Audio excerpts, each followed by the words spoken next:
Perkenalkan, nama saya Yusri Eso Senesi, dosen pengampu mata kuliah kecakapan antarpersonal di Prodi Komputerisasi Akuntansi AMIK Du Banggai. Adapun mata kuliah kecakapan antarpersonal ini adalah mata kuliah pilihan dengan bobot 2 SKS. Deskripsi mata kuliah kecakapan antarpersonal adalah membahas tentang konsep dasar kerjasama tim, komunikasi interpersonal, motivasi orang lain, kepemimpinan dalam tim, konflik organisasi, analisa, pemecahan masalah dan pengambilan keputusan, pelayanan kepada pemangku kepentingan, negosiasi dan kemampuan.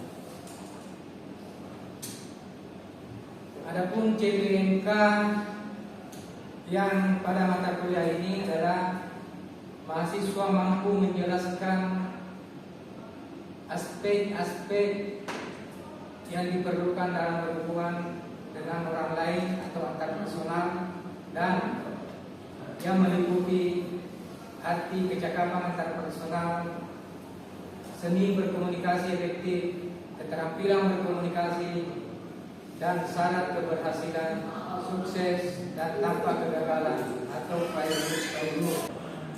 Capaian pembelajaran mata kuliah ini adalah memiliki pandangan keilmuan yang kritis dan progresif, mampu beradaptasi terhadap perkembangan iptek di bidang manajemen informatika dan bidang terkaitnya, mampu memilih beragam sumber dalam menyerap pengetahuan, melatih keterampilan secara mandiri, dan berkelompok sebagai upaya pembelajaran dan pengembangan diri sepanjang hayat. CPNK berikutnya adalah mampu menyampaikan ide gagasan dengan baik dalam menghadirkan solusi dari suatu permasalahan berdasarkan pemahaman, pengetahuan dan penguasaan keahlian yang kuat. Dan CPNK yang terakhir adalah mahasiswa mampu menjelaskan tentang cara mengelola tim dan grup, mengelola konflik, faktor-faktor yang mempengaruhi penyelesaian konflik, prestasi yang efektif, teknik presentatif, kupas dan proses antarpersonal dan komunikasi dalam organisasi. Adapun teknik pembelajaran yang saya gunakan ini adalah DIA, Delivery, Introduction, dan Assessment. Adapun delivery yang saya masukkan di sini adalah bagaimana kita sebagai dosen dapat memberikan pembelajaran di kelas untuk menyampaikan mata kuliah pada mahasiswa dan atau untuk menerima serta merespon masukan dari mahasiswa. Interaction adalah bagaimana dari dalam kelas kita bisa berinteraksi dengan mahasiswa dan dosen, memberikan suatu pertanyaan dan dosen memberikan suatu jawaban yang bisa didiskusikan bersama. Dan yang terakhir adalah asesmen, adalah sebagai saya pribadi dosen pengampu mata kuliah ini berupaya untuk mendapatkan data atau informasi dari proses dan hasil pembelajaran untuk mengetahui seberapa baik kinerja mahasiswa pada mata kuliah yang saya mampu ini di prodi dibandingkan terhadap tujuan kriteria capaian pembelajaran tertentu, supaya kita bisa memberikan nilai kepada mahasiswa yang secara objektif.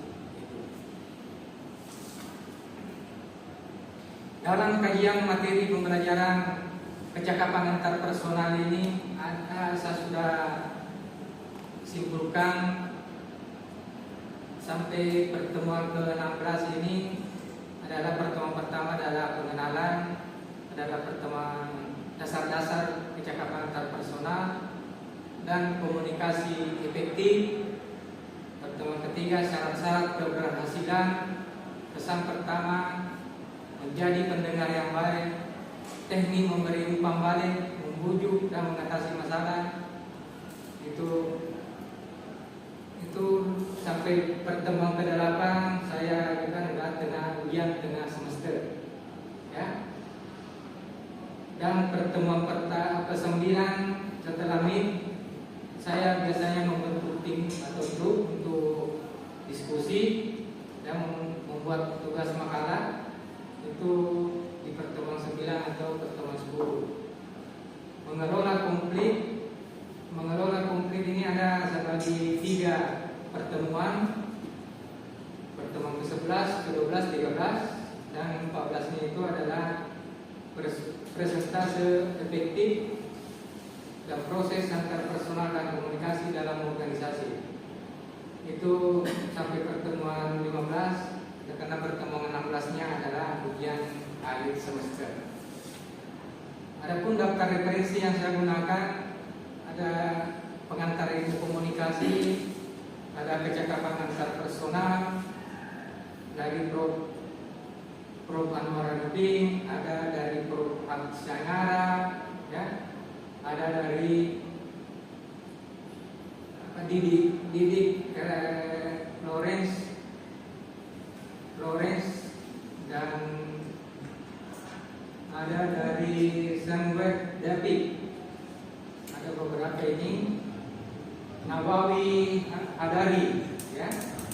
Ada Isam Putra, Tumanggar, dan ada beberapa dari buku pengembangan dari lembaga pengembangan kepribadian.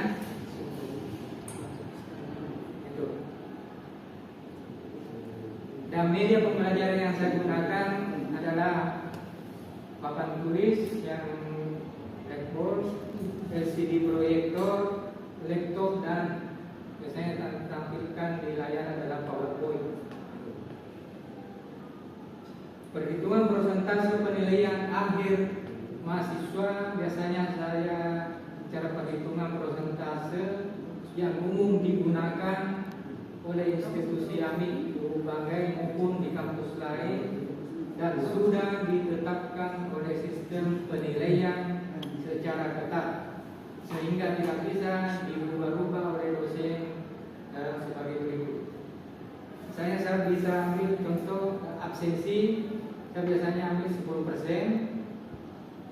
karena itu penilaiannya ada aturan di dalam kelas adalah terlambat 15 menit tidak bisa masuk dan harus berpakaian rapi sesuai dengan aturan yang ditentukan oleh institusi, ya. Dan tidak boleh makan atau minum di kelas kalau kita sementara belajar, sementara dosen menerangkan, itu sesuai dengan aturan kelas. Itu saya nilai dengan di absensinya semua 10%, termasuk tugas. Kalau ada tugas yang dikasih mulai dari pertemuan pertama sampai ke-8, biasanya itu dosen memberikan pertemuan tugas di pertemuan 3 atau 4, ya. Itu saya prosentesekan 20%, ya. Ujian tengah semester saya bisa kasih 30%, dan ujian akhir semester adalah 40%.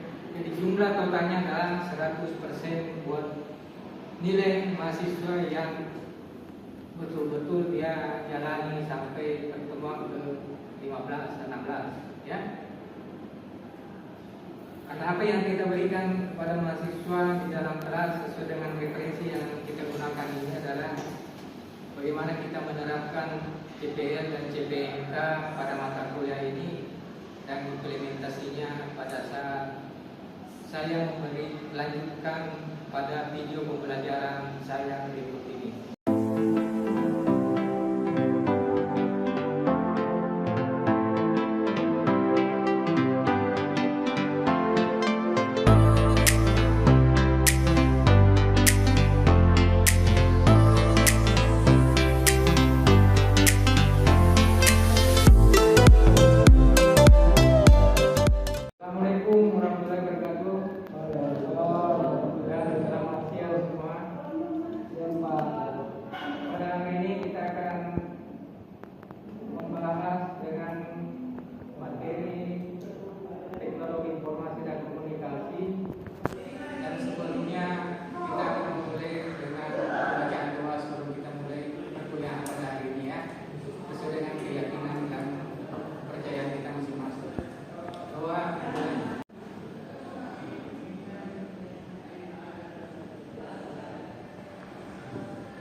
Baiklah, minggu lalu atau 2 minggu lalu ada yang perlu kita bahas pada hari ini adalah kecakapan antar personal dalam pengembangan bidang teknologi informasi dan komunikasi. Artinya referensinya ada di perpustakaan.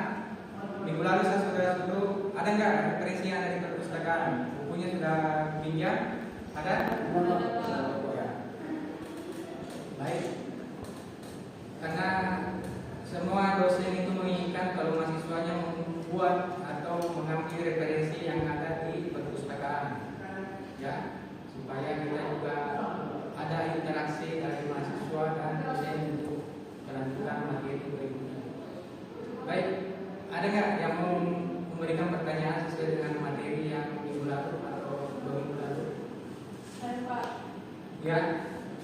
Saya ingin bertanya, apakah yang dimaksud dengan kompetensi dan apakah jenis-jenis kompetensi? Baiklah, sesuai dengan materi yang minggu lalu kita bahas atau 2 minggu lalu, ada saya tampilkan di layar itu adalah secara ringkas dinyatakan atau dikatakan kumpulan perilaku, ya, kumpulan perilaku atau pengetahuan dan keterampilan yang dimiliki dalam posisi jabatan pekerjaan atau tugas-tugas tersebut berhasil dilakukan. Itu adalah kompetensi kita dalam bagaimana mengetahui perilaku pengetahuan kita. Apa yang menjadi pengalaman kita atau keterampilan kita. Contoh kecilnya adalah kita memberikan komunikasi yang baik kepada teman Anda atau informasi apa. Misalnya contohnya adalah kita kuliah jam berapa. Dia jawab temannya adalah kita kuliah kecakapan interpersonal atau interpersonal communication.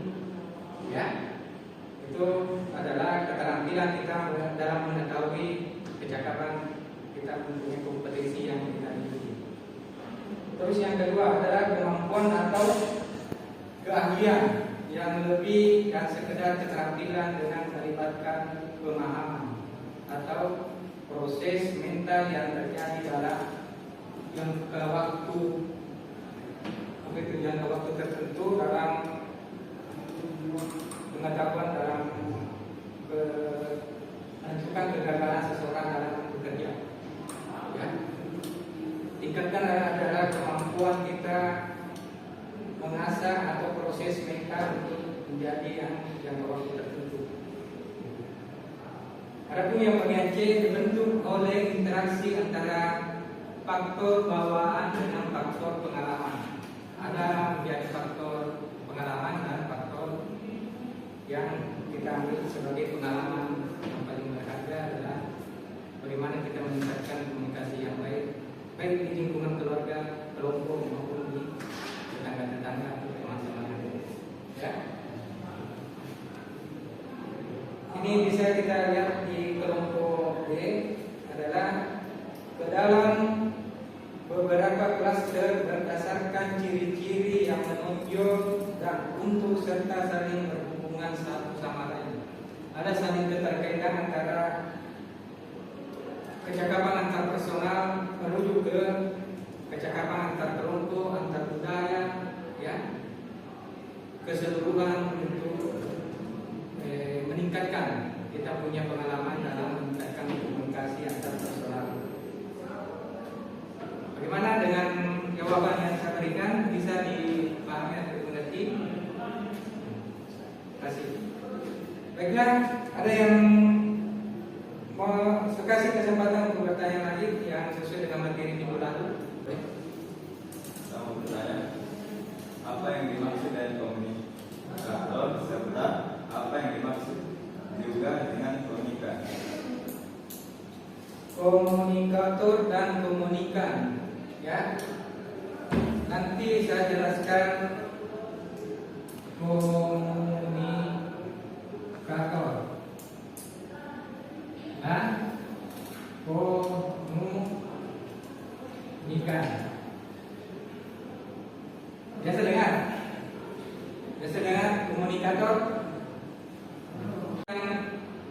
berhubungan berbicara langsung ke komunikan adalah si pendengar. Pendengar adalah komunikan. Komunikator adalah orang yang menyampaikan informasi atau pesan. Ini komunikannya adalah si pendengar. Misalnya, saudara namanya? Ya? Rosan memberikan informasi ke Hermi untuk bagaimana proses pembelajaran pada hari ini, apakah ada tugas atau tidak. Hermi memberikan informasi mungkin 2 minggu atau 3 minggu ke depan baru kita diberi tugas. Ya. Ini komunikator adalah orang yang menyampaikan informasi atau pesan ke komunikan. Komunikan yang menerima pesan tersebut, apakah dia terima atau tidak, apakah dia mau menyampaikan kembali ke komunikator, apakah prosesnya, ya. Bisa yang diterima kosan pertanyaan ini tadi jawabannya? Bisa. Sebelum saya buka masih ada satu orang yang ada kesempatan. Ya. Siapa namanya? Risma, Pak. Risma. Apakah ada dan unsur komunikasi dalam penerapan antar personal? Unsur dan Unsur komunikasi dalam penerapan kalau saya ambilkan contoh saya, ya. Ini kalau unsurnya adalah komunikator, pesan, dan di sini bisa kita media, ya. Kalau ini komunikan adalah audiens. Kita bisa pendengar, ya. Komunikator adalah yang menyampaikan pesan melalui apakah audio, apakah secara langsung bicara, ya, apakah dengan secara multimedia melalui HP, ya. Dan biasanya itu pesan atau messenger, ya. Itu namanya komunikasi antar personal melalui media dengan unsur-unsurnya adalah komunikator, pesan, media, dan komunikasi atau audiens. Ini kita satu paut dengan di bidang vokasi adalah ada satu adalah biasa dengan input, ya. Apalagi sudah input, proses, ya. Proses terus output. Oke. Gitu.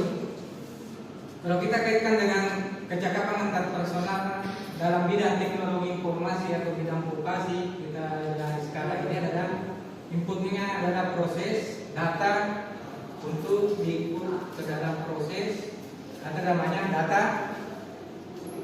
database, ya. Ini outputnya print.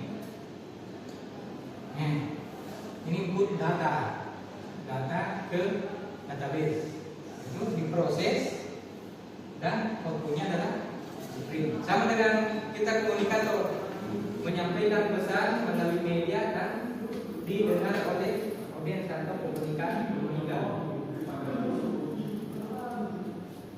Baiklah, terima kasih untuk 3 pertanyaan tadi sesuai dengan pertemuan minggu lalu. Nanti saya lanjutkan lagi adalah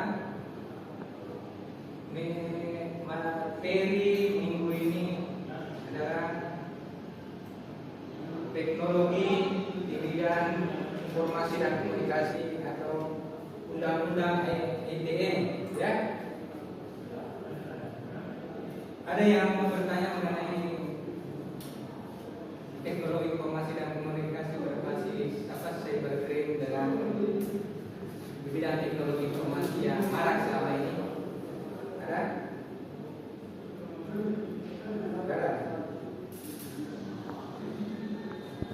Coba pausan saya bisa, misalnya ada yang yang teknologi informasi di bidang IT yang biasa marak untuk disalahgunakan dalam cyber hacker atau penanggulangan itu yang ke data atau bank, kan, pemalsuan data-data di internet itu biasa dikatakan hacker ya. Bisa jelaskan mengenai apa kerugiannya bagi negara dan individu pribadi. Sebenarnya hacker itu Bisa berdiri? baik, saya akan menjelaskan mengenai hacker. Jadi sebenarnya hacker itu adalah seseorang yang bertugas untuk meretas sebuah sistem untuk melihat kelemahan dari sistem tersebut atau kelemahan dari sistem tersebut. Jadi seseorang yang dapat merusak informasi itu lebih tepatnya adalah cracker. Cracker adalah seorang yang meretas sebuah sistem untuk mencuri data-data dan dapat memanipulasi data-data tersebut.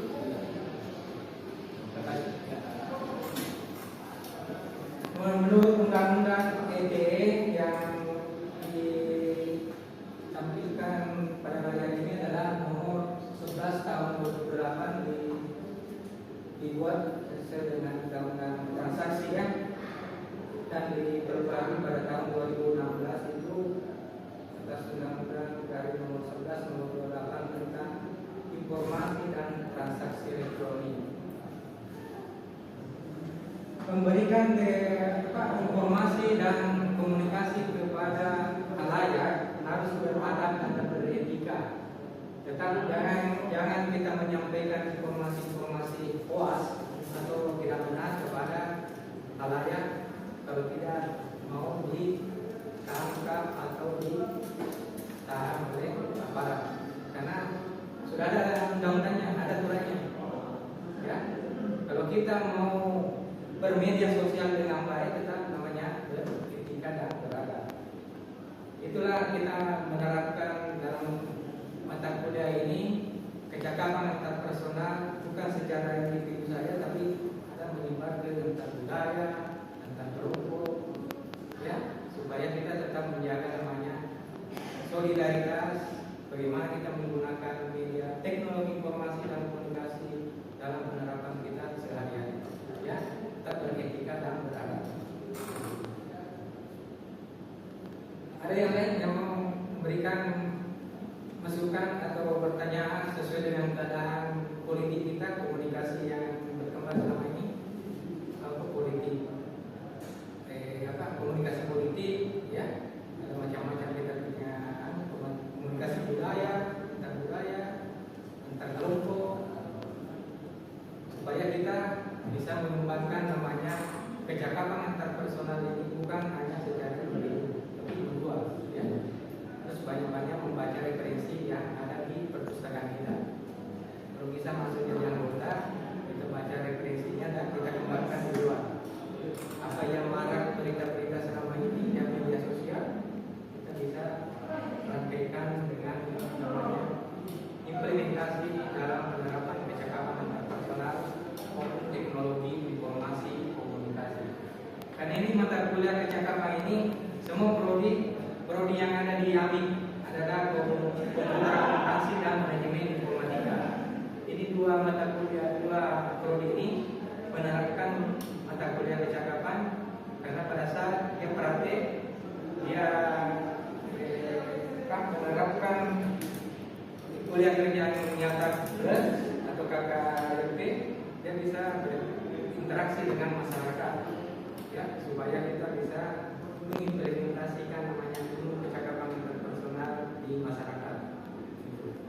Karena mata kuliah ini adalah mata kuliah pilihan, gitu, supaya mahasiswa bisa berinteraksi di masyarakat nanti kalau dia sudah praktik lapangan. Oke.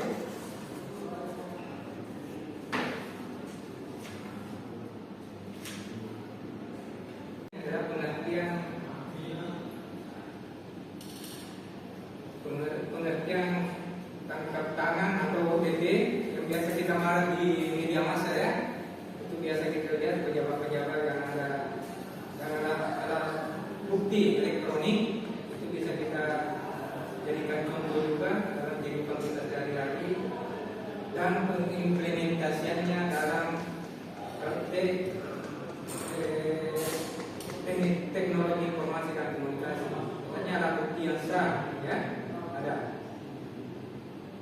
Nanti pada tugas lanjutan, nanti tugas yang saya berikan mungkin berupa makalah, ya.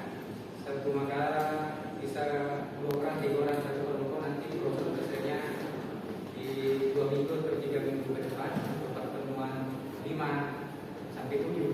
Kita bagi 3 kelompok, 4 kelompok, nanti kita diskusikan satu makalah prosentase di depan 3 orang.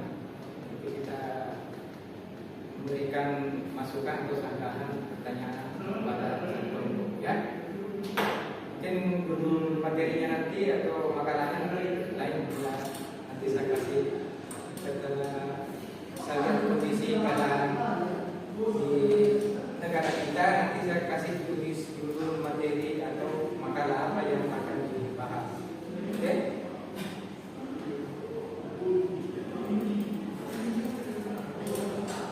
Adapun dasar-dasar hukum yang undang-undang ITE adalah berdasarkan Undang-Undang 1981 tentang hukum acara pidana, itu bertentangan dengan peraturan perundang-undangan kita kalau kita tidak mematuhi aturan dan peraturan yang berlaku di negara kita.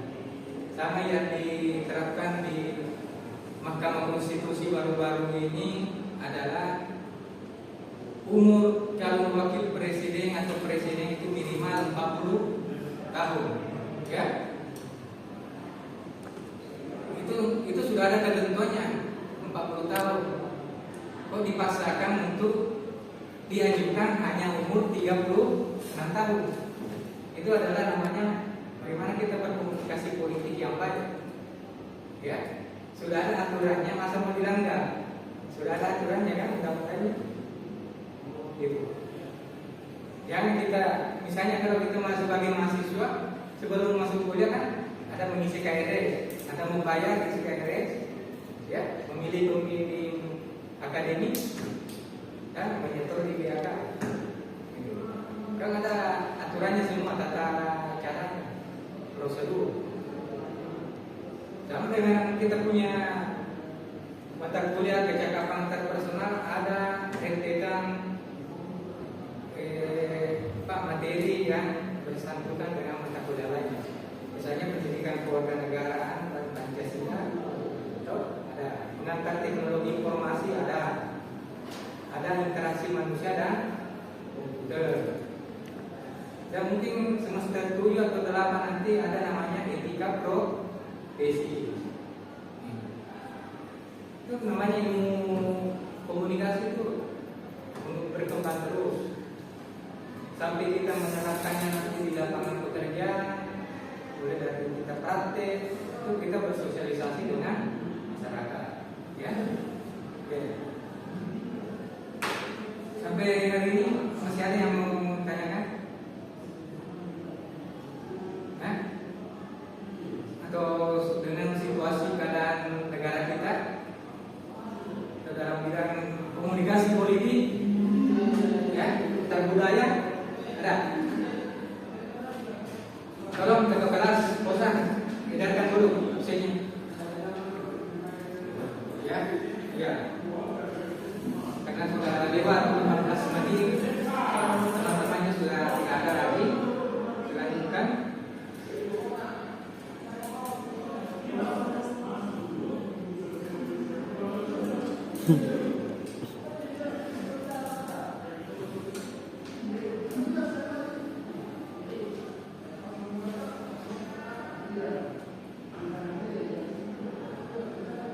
Ini contoh jurnal yang saya dapat itu dalam perkembangan teknologi informasi atau partisipasinya dengan penal polis, ya. Itu nanti makalah atau jurnal yang kita ambil referensinya, nanti kita bikin makalah buat kelompok kali 3 orang untuk didiskusikan ya minggu depan, supaya materi sesuai dengan RPS yang saya buat itu bagaimana mahasiswa mampu untuk mengetahui penerapan manajemen individu atau kecakapan interpersonal ini diterapkan dan mampu diimplementasikan ke halayak atau tetangga-tetangga atau teman-teman ya.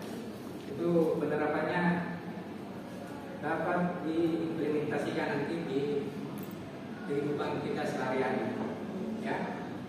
Jadi nanti kalau saya minta nanti makalah itu ada beberapa referensi yang saya minta adalah buku, ada dari jurnal, bisa diambil dari internet juga.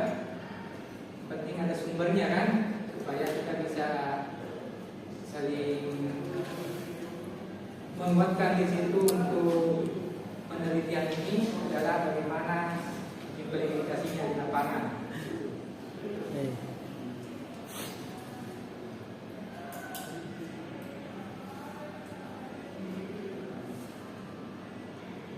Insyaallah pada minggu depan kita akan mengembangkan adalah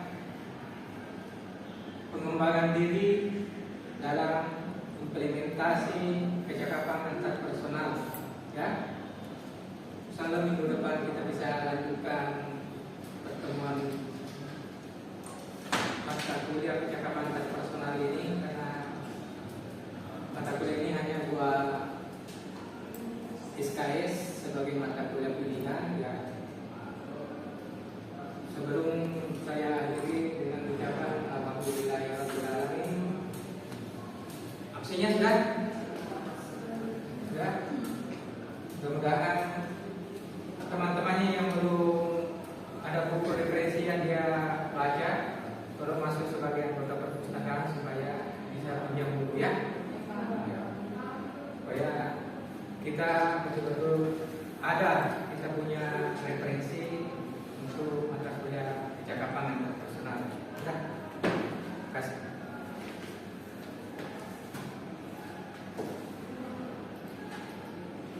Oke, set. Oke.